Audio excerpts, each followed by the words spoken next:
हजारों वर्षों से लोग अपने मन पर विजय प्राप्त करने की कोशिश कर रहे हैं और वह तरीके कारगर भी सिद्ध हुए हैं।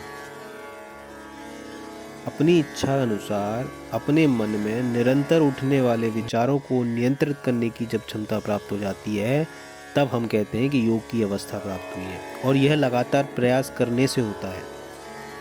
प्रयास की दिशा कुछ इस तरीके से होनी चाहिए कि हमें अपने मन को किसी एक अवधारणा या आइडिया पर केंद्रित करना चाहिए और बाकी के किसी और तरीके के विचारों को मन में आने से रोकना चाहिए।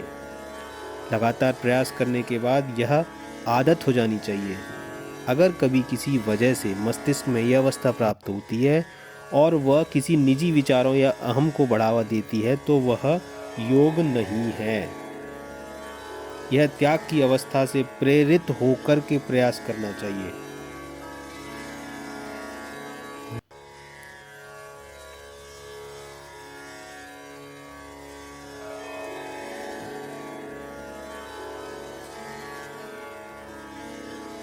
जब मन की अवस्थाएं इस तरीके से गुजरती हैं जिन रास्तों से, उसकी कई स्टेजेस हैं।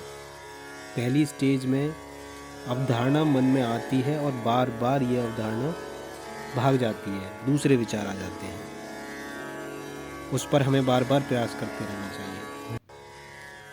फिर दूसरी अवस्था में मन कुछ समय तक उस अवधारणा या विचार पर रखने की क्षमता को प्राप्त कर लेता है। यह अवस्था प्राप्त होते ही मस्तिष्क में अद्भुत क्षमताएं आ जाती हैं। तीसरी अवस्था में मन पूर्णतः उस अवधारणा में खो जाता है।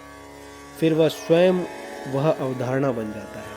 वहाँ अहम का कोई स्थान नहीं रह जाता है। मन में तरह तरह की सिद्धियाँ की अवस्थाएं प्राप्त होने लग जाती हैं। तब हम कहते हैं कि शक्ति का जागरण हुआ और योग की अवस्था पूर्ण हुई।